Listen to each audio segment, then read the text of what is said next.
The buzz is building at the track and field finals in the Louisiana State Senior Games. Word is spreading that Julia Hawkins has just arrived and will be running the 100 meters. Do you know where registration is? It's right here. 105-year-old. Is that lady? Yeah. She's from Baton Rouge. She's originally from Ponchatoula. I've seen her run numerous times. Yeah. She's here, man. Yeah, she's here. I got to tell my wife. My wife's met her. And she loves her. They have. How you guys doing? Good. We're doing great. All right. Good luck. Thank you. One of the reasons I go to these meets is to see and be inspired by the athletes that compete and hear their stories. And this is a story he'll share forever, because Julia Hawkins has come to set a world record and expand the boundaries of human potential. Julia, are you all loosened up, ready to go? Yeah, I think I am. You look ready. I am ready. The crowd is ready. I've been ready a long time. Before she runs, we walk. 24 hours earlier, Julia showed us around her garden in Baton Rouge, an official state-certified habitat with over 75 native plants, all of which she's identified and tagged. Julia is especially proud of her bonsai trees. All my best ones are in the house. But right here was the baobab, and it's next oldest to the redwoods, and it lives 2,000 years. And it's called The Tree of Life by Disney. Every conversation with Julia quickly turns to her husband Murray, who died in 2013 at the age of 95. The two were college sweethearts, separated by World War II. Murray was stationed at Pearl Harbor when it was bombed. They had been apart for a year, and when they realized that it would be at least another year before they were together, they were married on the phone. And he wrote wonderful letters all that time, long, long letters. And I read those letters all again when I was after he died, just a few years ago. And that made me feel young again. That made me a wonderful feeling of being young again and living that life all over again. They were married for 70 years, raising 4 children. Energized by rereading Murray's love letters from decades ago, Julia took up running when she turned 100 and immediately began setting records and turning heads. She wrote her memoir at 100, and at 105 still lives alone in the house that she and Murray built together in the 1940s. I also have had so many people say you're what I want to be when I grow up, or you're my example. And if I'm being left here in life for just that would be good enough to set an example for a lot of people if that's what I'm doing. I'd like that.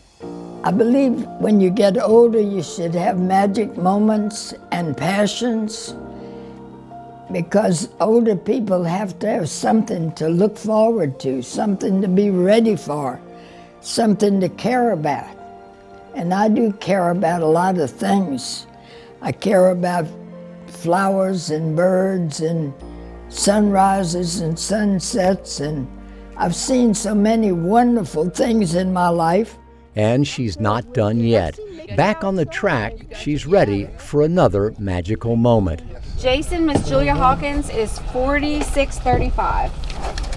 Oh my goodness. Where's the track? Right there. It's ready for you. Spectators have come from all over to watch her run, including her little sister, Mickey. How are you feeling? You ready? Do you think you might be running at 105? No, I'm not running at 96. Julia was a 5th grade teacher 80 years ago, and a group of her students, now in their 90s, have arrived for another lesson. We're pulling for you. You're amazing. Thank you. God bless you. She called us and she said, now you girls, I want you to wear either LSU shirts or purple shirts. Well, and you did what your teacher told you. I did what my teacher told me, so I wore purple.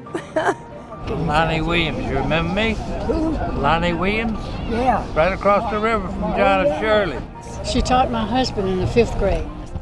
He loved her till the day he died last year. He said she was the most fabulous teacher he had all through his education.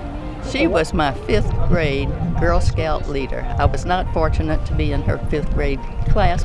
She is just a one-of-a-kind person. We all have different hobbies and collect things, and we say she collects people. And that is honestly everywhere she goes. She wants to meet the people, meet the strangers, get to know them, tell them her story. And she does keep up with hundreds and hundreds of people across the country.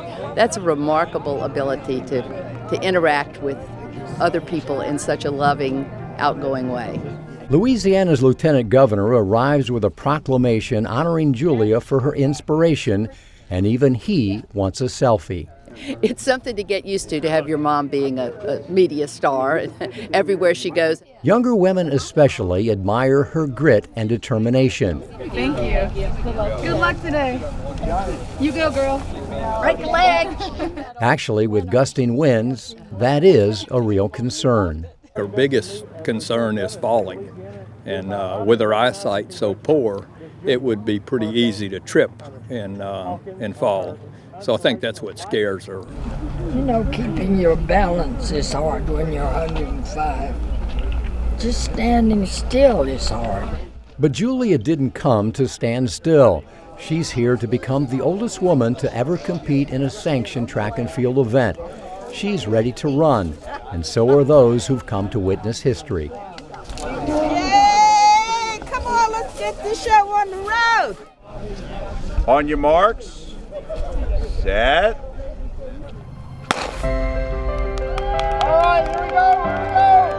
Here we go, here we go. Unable to see more than 2 feet in front of her, but inspired by the cheering crowd, Julia isn't just running. She's adding another magical moment to her collection.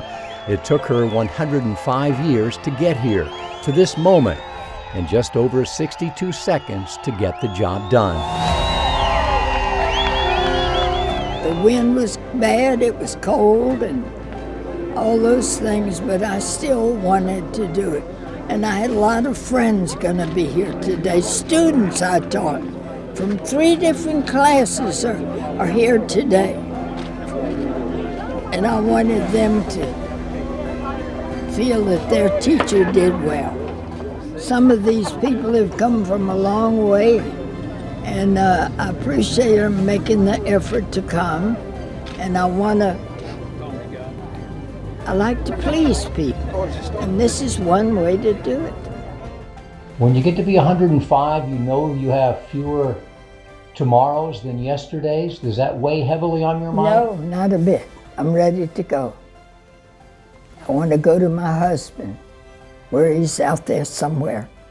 But until that day, she'll keep collecting magic moments and personifying the song a neighbor sang to her on her 105th birthday. Frank Sinatra sang it, and if you should survive to 105, think of all you'll derive out of being alive. And here is the best part, you have a head start if you are among the very young at heart.